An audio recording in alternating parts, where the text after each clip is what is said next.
नमस्ते, आप सभी दर्शकों का बहुत बहुत स्वागत है। आपके साथ मैं जयप्रकाश शर्मा जुड़ गया हूं यूपी मांगे उत्तर लेकर। और मुद्दा पढ़ लीजिए। आज का मुद्दा क्या है? जिहाद के खिलाफ योगी का राम बाण। ये क्या है मामला? राम कथा थी, वहां से जिहादियों पर बरसे सीएम योगी। इसके मायने क्या हैं? किसको खरदूषण बोल रहे हैं, किसको मारीच बोल रहे हैं? आज यही मुद्दा रहने वाला है। सीएम योगी ने आज राम कथा के मंच से जिहादियों पर करारा वार किया। सीएम योगी ने लव जिहाद और लैंड जिहाद पर सीधा संदेश दिया। सीएम योगी ने रामायण के पात्रों और प्रसंगों का जिक्र करते हुए कहा कि समाज को ऐसी साजिशों के खिलाफ जागरूक रहना होगा। याद रखना, लव जिहाद की घटनाओं को रोकने के लिए एक आदर्श उदाहरण आप सबके सामने हो सकता है। ये धार्मिक डेमोग्राफी को चेंज करने की साजिश का हिस्सा है। हमने 2020 में उत्तर प्रदेश में इसके लिए सख्त कानून बनाया ताकि लव जिहाद और लैंड जिहाद जैसी साजिशें कामयाब ना हो सके। आखिर सीएम योगी ने कैसे बताया आज के दौर का खर दूषण और किसे दी कड़ी चेतावनी? आज इसी मुद्दे पर हम चर्चा करेंगे, लेकिन उससे पहले ये रिपोर्ट आप देख लीजिए। जय जय श्री राम।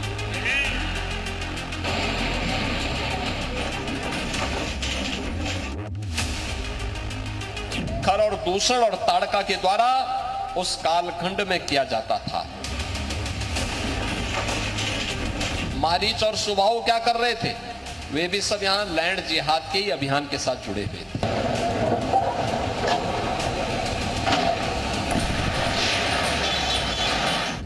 माता जानकी का अपहरण रावण ने किया।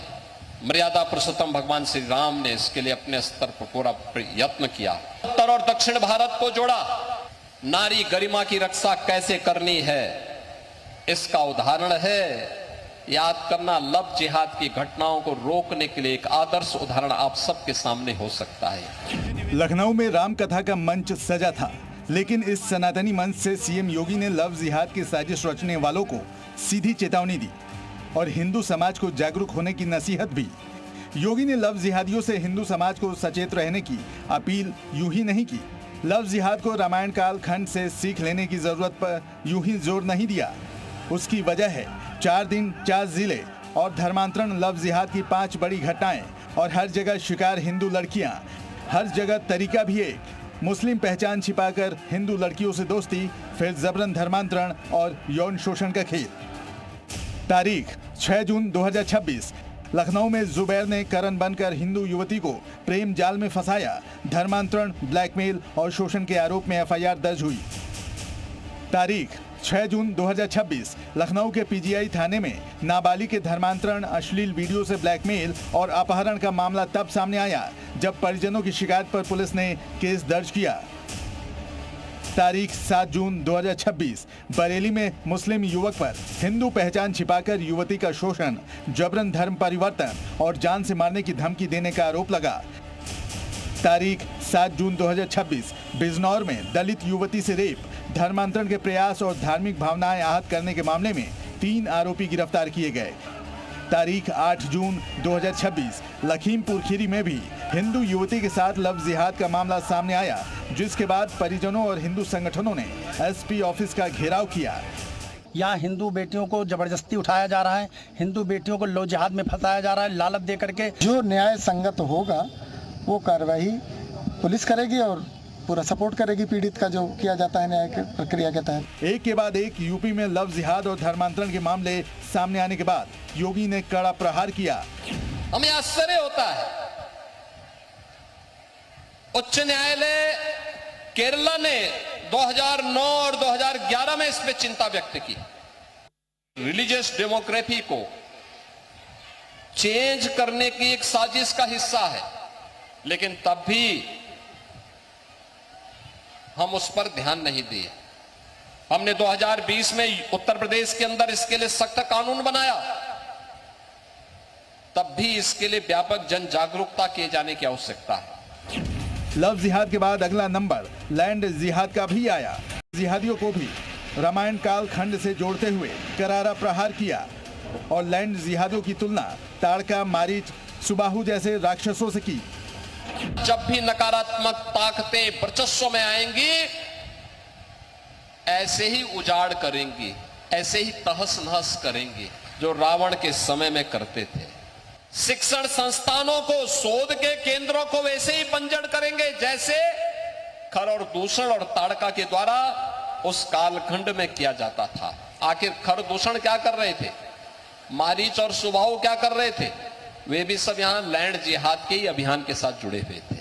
जबरन किसी भी जमीन को खाली देखा, उसमें अपना तंबू गाड़ दिया। ये सब बंद हो जाना चाहिए। योगी ने लव जिहाद और लैंड जिहाद करने वालों को सख्त चेतावनी दे दी है कि यूपी में अगर रामायण खंड काल के खर दूषण, मारीच और सुबाहु वाला खेल खेला तो जवाब भी उसी अंदाज में दिया जाएगा। किसी भी जिहादी को छोड़ा नहीं जाएगा, सबका हिसाब होगा। ब्यूरो रिपोर्ट, जी मीडिया। तो चलिए आज इसी मुद्दे पर बात करेंगे कि आखिरकार किस तरफ इशारा है ये लव जिहादियों, लैंड जिहादियों पर। कहीं ना कहीं उन्होंने राम कथा से एक संदेश देने की कोशिश की कि बर्दाश्त नहीं किया जाएगा। हमारे साथ कौन कौन खास मेहमान हैं, अपने मेहमानों को जल्दी से परिचय करा दूं। अजरा मोमिन है, मुस्लिम स्कॉलर है। अजरा जी बहुत बहुत स्वागत है। अशोक धर द्विवेदी हैं, पूर्व डीजी हमारे साथ। अशोक धर जी बहुत बहुत स्वागत है। मोहम्मद फरहान है, प्रवक्ता हैं कांग्रेस के, वो भी हमारे साथ जुड़ गए। आलोक अवस्थी है, प्रवक्ता है बीजेपी के, वो भी हमारे साथ जुड़ गए। स्वामी कृष्णानंद हिंदू धर्मगुरु जैसे ही हमारे साथ जुड़ेंगे, चर्चा में शामिल करेंगे। सबसे पहले आलोक साहब, चर्चा की शुरुआत मैं आपसे करना चाहता हूँ। मैं आजकल देख रहा हूँ सीएम योगी को खर दूषण, मारीच, इनका जिक्र बहुत करते हैं। ये खर दूषण है कौन? देखिए, धर्म विरुद्ध कार्य करने वाले, राज्य विरुद्ध काम करने वाले, देश विरुद्ध कार्य करने वाले जो पौराणिक काल में जो लोग थे, उन्हीं की चर्चा आज के संदर्भ में की जा रही है। तो सीधी सी बात यह है कि जो धर्म विरोधी या जो समाज को बांट के देखने वाले, कब्जा करने वाले, लड़कियों को बहला कर फुसला करके उसको उनका धर्म परिवर्तन करने वाले आज कौन लोग हैं, ये उनके संदर्भ में चर्चा है। पहले भी पौराणिक काल में तब राक्षस होते थे, तब धर्म तो इनका था नहीं, तब राक्षस यही काम करते थे। वो जमीनों पे कब्जा करते थे, ऋषि मुनियों को जहाँ पे यज्ञ कर रहे होते थे वहाँ पर जाकर के विध्वंस करते थे, उनकी जमीनों पे कब्जा करते थे, तमाम अनाचार अत्याचार वहाँ फैलाते थे, तमाम राज्यों पे कब्जा करते थे, राजाओं को मार के खा जाते थे और जो है वहाँ पे राज्यों पे कब्जा करते थे, अबरन जबरन वसूली, धन वसूली। वो आज के संदर्भ में योगी आदित्यनाथ जी ने वही उत्तर प्रदेश में करके दिखाया है, क्योंकि उत्तर प्रदेश है समाजवादी पार्टी की सरकार का उत्तर प्रदेश पूरी तरीके से अपराधियों के चंगुल में था, दंगाइयों के चंगुल में था और आतंकवादियों को समर्थन खुले रूप से मिलता था। उसको परिवर्तन करके योगी आदित्यनाथ जी ने आज अपराधियों से मुक्त किया है उत्तर प्रदेश को। दंगाइयों की औकात नहीं है कि दंगा कर सके और आतंकवाद तो खैर यहाँ पर नप सकता ही नहीं है। तो यह जो राम राज्य और रावण राज्य में जो परिवर्तन हुआ है, उसके बारे में आज मुख्यमंत्री योगी आदित्यनाथ जी ने एक धार्मिक चर्चा में आलोक जी, मैं आता हूं इस पर। एक बार अजरा मोमिन जी का रिएक्शन। अजरा मोमिन जी, ये लव जिहादी, ये लैंड जिहादी कौन लोग हैं? ये मुझे लगता है कि जब इनका दो कार्यकाल पूरा होने जा रहा है माननीय योगी जी का, और अभी तक ये यहीं पर अटके हुए हैं। लव जिहाद, लैंड जिहाद एक नया नाम ले आए। ये हैं कौन? ये लव जिहादी और लैंड जिहादी कौन है आपकी नजर में? नहीं, ये तो योगी जी से ही पूछिए ना कि वो किसको समझते हैं। बार बार वो इसी वर्ड को ले आते हैं, हम तो जिहाद किसी और चीज को समझते हैं। अब वो किस में बार बार कहते हैं, मुझे तो ये नहीं समझ में आता। 2 बार का कार्यकाल इनका पूरा होने जा रहा है। ये यही, अरे शिक्षा की बात करते तो लगता है कि भाई मैंने इतनी बड़ी यूनिवर्सिटी बना दी, हेल्थ इंफ्रास्ट्रक्चर के बारे में कर दे, अनाउंसमेंट कर दे, मैंने इतना अच्छा हेल्थ इंफ्रास्ट्रक्चर कर दिया। इसकी बात कहीं नहीं योगी जी करते। योगी जी खाली इन फिजूल बातों में इनको बड़ी दिलचस्पी है, क्योंकि ये पॉलिटिशियन चल ही मार रहे हैं, और इनके पास मुद्दे हैं नहीं। बेरोजगारी त्राई कर रहे हैं, लोग शिक्षित हो नहीं पा रहे हैं, पेपर लीक हुए जा रहे हैं, तो उनके पास इन मुद्दों। भाई अजरा मोमिन जी को आवाज को क्या हुआ, थोड़ा उठाइए ना, अभी तो सही आ रही थी। अजरा जी एक बार फिर से रखिएगा अपनी बात थोड़ा सा। ये जिहाद सिर्फ इसीलिए चिल्लाते रहते क्योंकि इनके पास ना बेरोजगारी का मुद्दा है, पेपर लीक हो जाता है। ठीक है, मैं अजरा जी आ रहा हूँ, मैं समझ गया आपकी बात। आप इस पर एक बार मोहम्मद फरहान से, भाई अजरा मोमिन जी का थोड़ा ऑडियो बेहतर करिए, मैं फिर लौटूंगा। मोहम्मद फरहान साहब, ये लैंड जिहादी, लव जिहादी कौन है ये लोग? देखिए, पहले तो मैं लैंड जिहाद के बारे में बताना चाहूंगा। अभी कानपुर देहात में 400 करोड़ रुपए का लैंड जिहाद हुआ है। अब मुख्यमंत्री जी ने एसआईटी गठित की है। अब उसमें निकल कर सामने आएगा कि खर हैं कि दूषण हैं कि प्रदूषण है, कौन उसमें रहे हैं, ये मुख्यमंत्री जी की एसआईटी तय करेगी। और सोचिए, मुख्यमंत्री जी के नाक के नीचे 400 करोड़ रुपए का जमीन का घोटाला होता है, जिसमें एफआईआर होती है, और एफआईआर होने के बाद एसआईटी गठित होती है। अभी एसआईटी की रिपोर्ट नहीं आई है, मगर 400 करोड़ रुपए कहां चले गए ये किसी को नहीं पता। अवस्थी जी अभी कह रहे थे कि हमारे यहाँ बिल्कुल सब कुछ अच्छा चल रहा है, कोई दिक्कत नहीं है। इतना अच्छा चल रहा है कि कहीं 1200 करोड़ का घोटाला हो रहा है, कहीं 400 करोड़ का घोटाला हो रहा है। ये सब लैंड के घोटाले हैं और घोटाले करने वाले कोई और नहीं, वो सरकार से मिली भगत करके घोटाले कर रहे हैं। दूसरी बात मैं कहना चाहूंगा कि इतना बड़ा घोटाला आपको बताया, 400 करोड़ रुपए का घोटाला जिसपे एसआईटी गठित है। अब खर दूषण प्रदूषण जितने हैं, मारीच हारीच सबको निकालेंगे मुख्यमंत्री जी, उसी में से निकल के आएंगे, फिर हम लोग उनको। चलिए मोहम्मद फरहान साहब, आपने लैंड जिहादी तो बता दिया, अब लव जिहादी भी बता दीजिए, लव जिहादी कौन है? दूसरी बात मैं कहना चाहूंगा, नहीं लव जिहादियों के बारे में तो बताइए ना कुछ। हाँ, लव जिहाद के बारे में अब मैं एक करके आऊंगा ना मेरे भाई, बार एक बार में तो सब बता नहीं पाऊंगा। अब लव जिहाद के बारे में मैं कहना चाहूँ, माननीय मुख्यमंत्री जी से अभी बहुत रिसेंटली 2 या 3 दिन पहले एक लव जिहादी मिले थे जिनका नाम था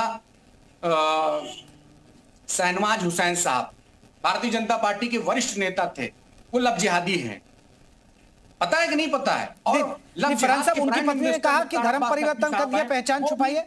नहीं आप बताइए, उनकी पत्नी ने कभी कहा? लीजिए, भारतीय जनता पार्टी के ब्रांड एम्बेसडर हैं लव जिहाद के, वो भी भारतीय जनता पार्टी में उच्च पदों पर रहे हैं और अभी शहनवाज हुसैन साहब मिलकर गए हैं। अगर उनके द्वारा पार्टी के द्वारा लव जिहादी है तो मोहम्मद फरहान साहब, उन पर क्या आरोप है कि उन्होंने नाम बदला? नहीं, शहनवाज हुसैन ने क्या नाम बदला, पहचान छुपाई? फरहान साहब आप ये बताइए ना, क्या आप कभी सुना शहनवाज हुसैन पर यह आरोप लगे हो कि उन्होंने नाम बदल लिया, पहचान छुपा ली और हिंदू लड़की से शादी कर ली? जेपी जी एक बात आ रहा हूं वापस आप पे ही आ रहा हूं। व्यक्तिगत आरोप नहीं लगने चाहिए। व्यक्तिगत आरोप अगले शब्दों पे बहुत सारे लग सकते हैं, लेकिन हम लोग नहीं लगा रहे हैं। लेकिन इनसे कहिए बाज आए, व्यक्तिगत किसी व्यक्ति को आरोप ना लगाएं। व्यक्ति जो है कोई यहाँ पर डिबेट का पार्ट नहीं है। तो अगर इनके घर की और फिर हम उंगली उठाएंगे तो अभी तमाम कांग्रेसी, अभी तमाम जो है फिरोज गांधी के, जो फिरोज खान के जितने भी वंशज है सबके बारे में बताएंगे। फिर फिरोज खान के जितने वंशज हैं, फिर एंटोनियो माइनो के बारे में बताएंगे, फिर एंटोनियो माइनो को बताएंगे कैसे लव जिहाद करके जो है वो यहाँ पर भारत में आई। फिर हम बताएंगे फिरोज गांधी के बारे में, फिर फिरोज गांधी के बाप के बारे में बताएंगे, जहांगीर खान के बारे में, जिसकी कब्र वहां पे इलाहाबाद के अंदर है। तो व्यक्तिगत आरोप प्रत्यारोप से बचे।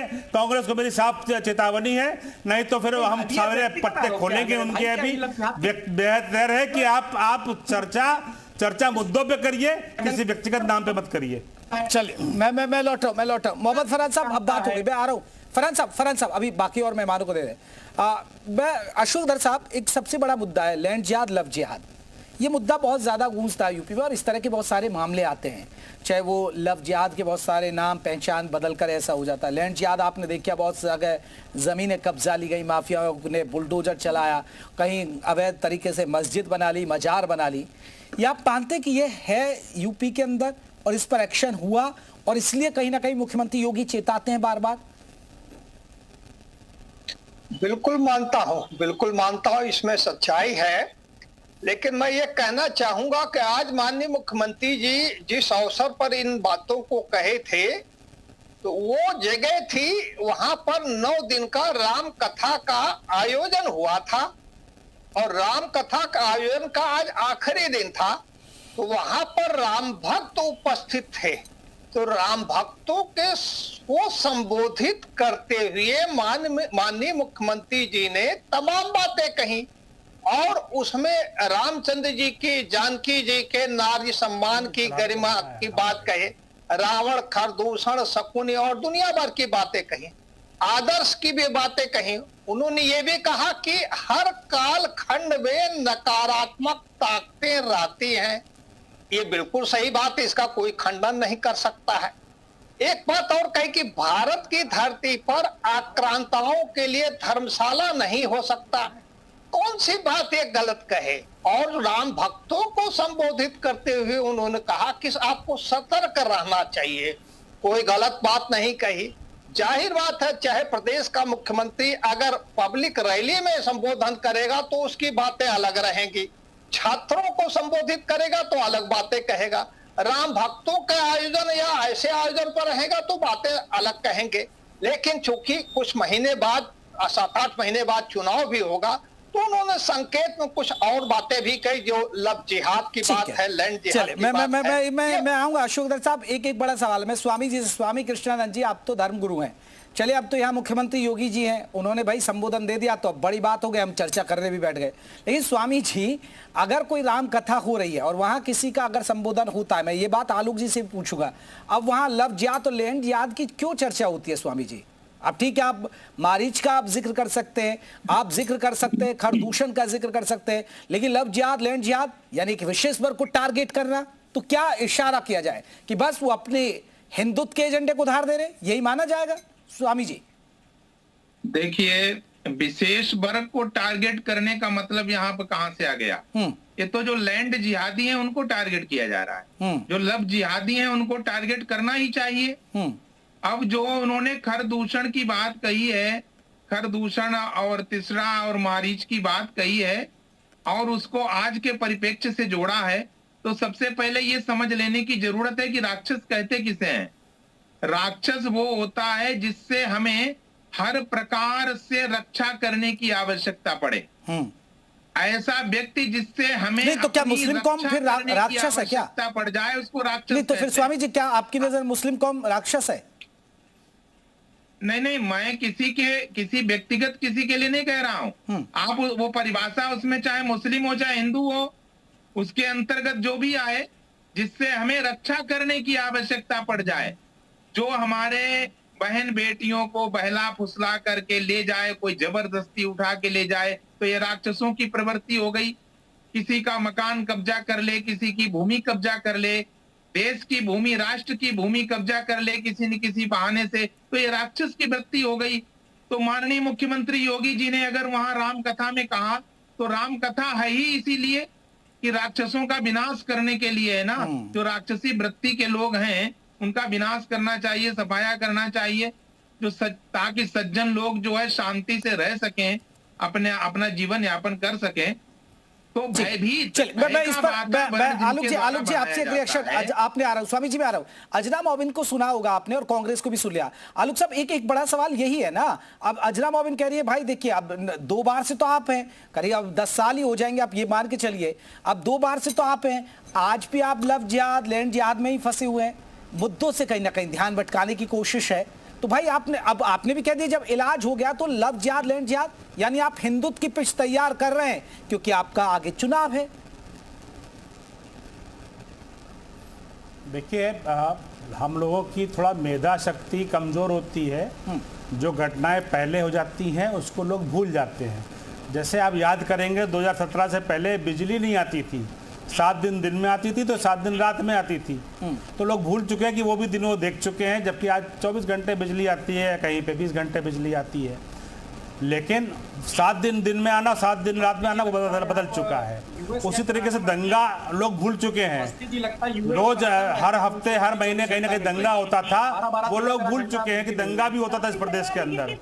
किस तरीके से जो है कहते हैं दंगे होते थे, वो आज दंगे नहीं होते हैं। तो लोगों को वो याद दिलाना कि आप एक अच्छे सुशासन और सुशासित व्यक्ति के शासन काल में आप जीवन व्यतीत कर रहे हैं, तो उसको भूलिए नहीं। इसी प्रदेश के अंदर बम फटते थे, हमारे संकट मोचन में बम फटा, हमारे लखनऊ कचहरी में बम फटा, फैजाबाद में बम फटा, रामपुर के सीआरपीएफ कैंप में बम फटा, आतंकवादी हमले होते थे। आज किसी की हिम्मत नहीं है, तो लोग भूल ना जाएं, चर्चा करना आवश्यक है, क्योंकि हम अपने अच्छे समय जो हम बिता रहे हैं उससे हम वो खराब समय भूल जाते हैं। वो याद रखना चाहिए कि ऐसे लोगों को दूर रखना है शासन में, अब ऐसे लोगों को नहीं आने देना है जो महिला सुरक्षा के लिए खतरा हो, जो बच्चों के लिए खतरा हो, जिनके समय पे जमीनों पे कब्जे हो जाते थे, वसूली होती थी, अपहरण होते थे, रोड होल्ड अप होते थे। आज इसका नाम कोई लेवा नहीं है कि कहीं पे रोड होल्ड अप हो रहा है और कहीं पे जो है फिरौती ली जा रही है।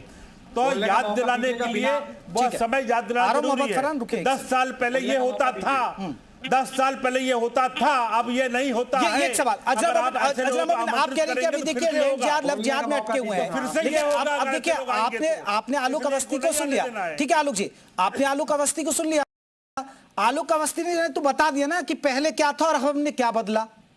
तो भाई वो मुद्दों से कहां भाग रहे हैं, मुद्दे बता भी तो रहे हैं, हमने जनहित में ये काम किए। आलोक अवस्थी जी बड़े बड़े भाषण दे रहे हैं क्योंकि पार्टी के प्रवक्ता हैं, उनको ये नहीं पता कि सरेआम राहगीर को चल के गोलियां मार दी जा रही हैं। इतने केसेस सामने आ रहे हैं, जिसका जहां मन कर रहा है वो उसको गोली भाई चला दे रहा है। ये आपका राम राज्य है, यहाँ जाने चली जा रही हमारे लखनऊ। तो भाई आपको कहा ना कि बीच में ही अजरा मोबिन जी का ऑडियो सही करा लीजिएगा। अजरा जी अभी आपका ऑडियो सही नहीं हुआ है, मैं आ रहा हूँ। मोहम्मद इरफान साहब, भाई ऑडियो सही कराइए ना, जब से आपको बोला भी है कि भाई उनका ऑडियो सही करा लीजिए, इतने बीच में क्या कर रहे हैं आप लोग। ठीक है सर, मोहम्मद फरहान साहब। देखिए ऐसा है, मैं आलोक भाई ये दुर्दशा पर बहुत ज्यादा कुछ नहीं कहूंगा। मुझे ऐसा लगता है कि अवस्थी जी जो हमारे भारतीय जनता पार्टी के प्रवक्ता हैं, वो उत्तर प्रदेश में नहीं रहते हैं, ना उत्तर प्रदेश से आते हैं। वो हमको लगता है यूएस, कनाडा या लंदन में कहीं रहते हैं, तभी उनको 24 आवर्स बिजली मिल रही है। बाकी उत्तर प्रदेश के लोगों को तो बिजली की यह स्थिति कहीं 3 दिन नहीं है, कहीं 4 दिन नहीं, कहीं 5 दिन नहीं है। और यह स्थिति का बयान मैं नहीं, भारतीय जनता पार्टी के नेता और कार्यकर्ता रोड पर उतर के सोशल मीडिया पर वीडियो बनाकर डाल के कह रहे हैं। और खुद ऊर्जा मंत्री जी का आया है कि हाँ, हम कहीं ना कहीं लोगों को बिजली आपूर्ति में विफल है। ऊर्जा मंत्री जी का बयान है, आप उनको सुनिए। हमको लगता है कि अवस्थी जी बाहर रहते हैं। अब दूसरी बात मैं कहना चाहता हूं कि रही बात अपराध में, अपराध के मामले को आप देखिए, दलित उत्पीड़न के मामले में उत्तर प्रदेश की जो सरकार है वो नंबर 1 पर है। दलित बेटियों के बलात्कार के मामले में ये सरकार, मुस्लिम सुरक्षित है ना मोहम्मद फरहान साहब? ओलंपिक में गोल्ड, मुस्लिम तो सुरक्षित है ना, सरकार को गोल्ड मेडल दिया जाता है। अरे मोहम्मद फरहान साहब, मुस्लिम सुरक्षित है ना देश भर में?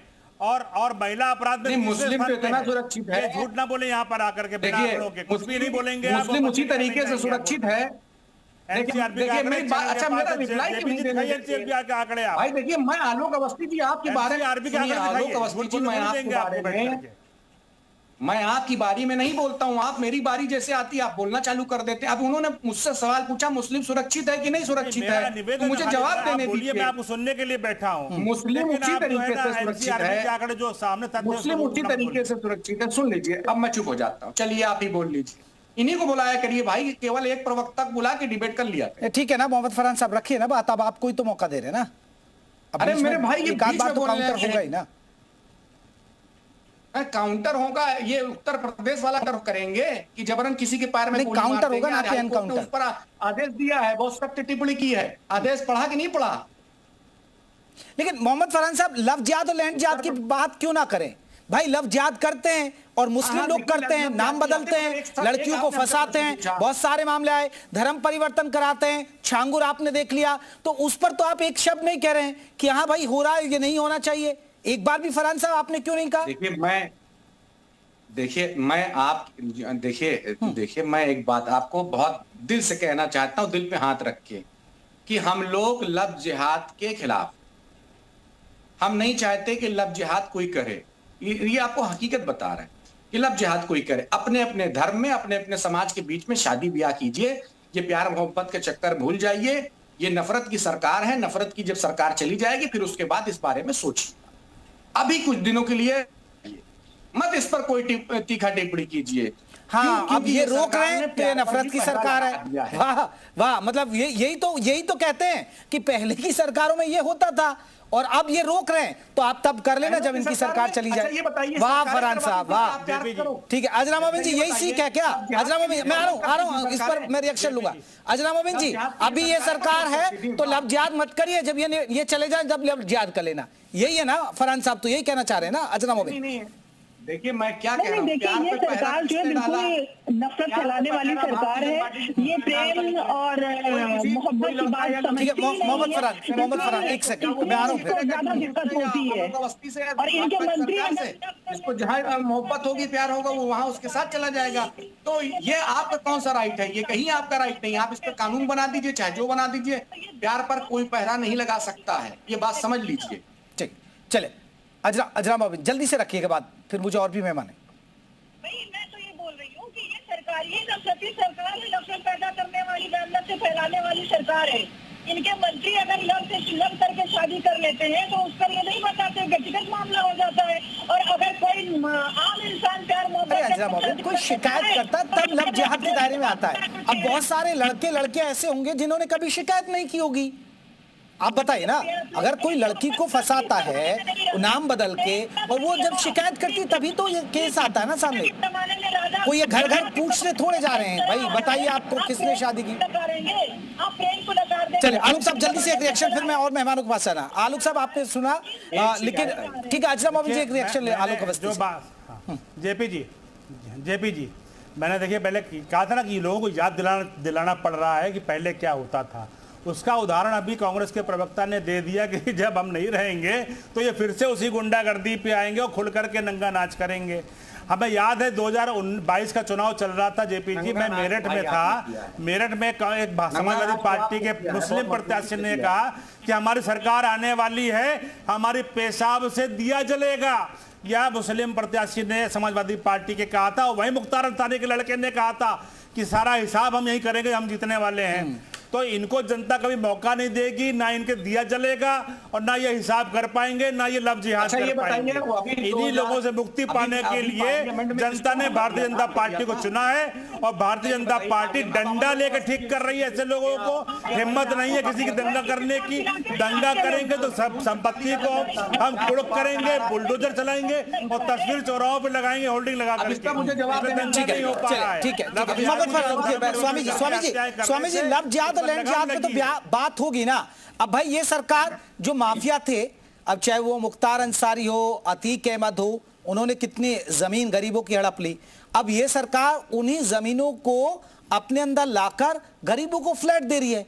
गलत क्या कर रही है? और लफ्ज जिहाद के मामले आ रहे हैं तभी तो एक्शन हो रहा है। बात तो होगी भाई इस मुद्दे पर। बिल्कुल बिल्कुल, देखो प्रत्यक्षम किम प्रमाणम, जो चीज सामने है उसको नकारा नहीं जा सकता है। बात करिए, अब कहीं मजार बना करके, कहीं कुछ बना करके लैंड को कब्जाया गया है, कहीं वक्फ बोर्ड के माध्यम से लैंड को कब्जाया गया है, कहीं गरीबों को जो जबरदस्ती उनकी जमीन को लेकर के कब्जाया गया है। अब अगर सरकार न्याय दे रही है गरीबों को और जो ऐसे गुंडागर्दी करने वाले लोग हैं, ऐसे गुंडों का, दबंगों का दमन कर रही है सरकार, तो ये तो सभी को प्रशंसा करनी चाहिए सरकार की, क्योंकि सरकार एक व्यक्ति की नहीं होती है।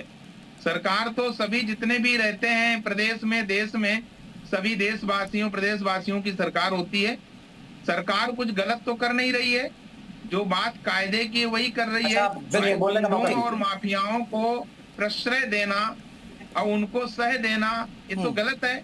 चलिए मैं आ रहा हूं, एक रिएक्शन अशोक दर जी का। अशोक दर जी ये चीज तो बदली है ना। और भाई अब लफ्ज जिहाद के मामले आ रहे हैं, जब कोई शिकायत आती है तभी तो लफ्ज जिहाद की बात आती है। अब बहुत सारी लड़कियां ऐसी हैं जिन्होंने भाई सब परिवार की मर्जी से शादी की है, सबको पता है, तो उसको हम लफ्ज जिहाद के दायरे में थोड़े ला रहे भाई। बात है, ठीक है अशोक दर जी, प्रेम मोहब्बत कैसे किया गया अभी तक हम ये समझ ही नहीं पाए। जब से देश आजाद हुआ है किस तरह से प्रेम मोहब्बत जो है हिंदुओं के साथ किया गया। चलिए स्वामी जी मैं रुकिए अशोक दर जी जल्दी से रखिएगा, फिर मैं मोहब्बत फरहान करो। देखिए इस विषय पर 2020 में उत्तर प्रदेश शासन ने, सरकार ने कानून बना दिया और उस कानून के बन जाने के बाद अब करीब महीने में 20 दिन उत्तर प्रदेश में कहीं न कहीं से ऐसे मामले प्रकाश में आ रहे हैं जिसपे कार्रवाई हो रही है।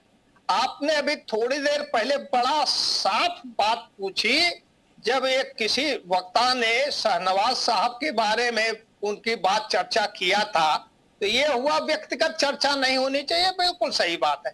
लेकिन आपने पूछा क्या उन्होंने अपना नाम, धर्म ये सब छुपा करके किया था, तो उसका उत्तर नहीं मिला, उत्तर मिलेगा भी नहीं। यही है सच्चाई कि जब धर्म परिवर्तन, नाम बदल करके, धोखा दे करके किया जाएगा तो कानून के अंतर्गत कार्रवाई होगी। और ये जो कानून बना है, जो कानून बना हुआ है, मैं फरहान साहब जल्दी से बात रखिए। और फरहान साहब अब आप ये बताइए, आपके लिए अतीक या मुख्तार अंसारी हीरो हैं क्या? इन्होंने क्या किया? चले आप हीरो मान रहे हैं क्या? नहीं, हमारे लिए हीरो तो बाबा साहब अम्बेडकर हैं। हमारे लिए हीरो मौलाना अबुल कलाम। दो शब्द बोल दीजिए फिर मुख्तार अंसारी पर और अतीक पर। हीरो राहुल गांधी हैं, कि लैंड जिहादी भी थे, ये माफिया भी थे। हमारे लिए हीरो, सुनिए, हमारे लिए हीरो अजय राय हैं, हमारे लिए हीरो इमरान मसूद हैं। आपके लिए होंगे, भाजपा के लिए होंगे, क्योंकि भाजपा को इनसे फायदा पहुंचता है, इनको प्रचार करते हैं, इनको प्रचारित करते हैं, उसी से लाभान्वित होते हैं भारतीय जनता पार्टी। हमारा ये हीरो नहीं हो सकते। हमारे हीरो हमने बता दिया, हमारे हीरो भगत सिंह है, अशफाक उल्ला खां है। बोलते तो नहीं है ना आप माफियाओं के बारे में एक बार भी। चलिए मैं माफी चाहूंगा, मेरे पास इतना ही वक्त। आप सभी मेहमानों का बहुत बहुत शुक्रिया। यूपी मांगे उत्तर में बस इतना ही। नमस्ते।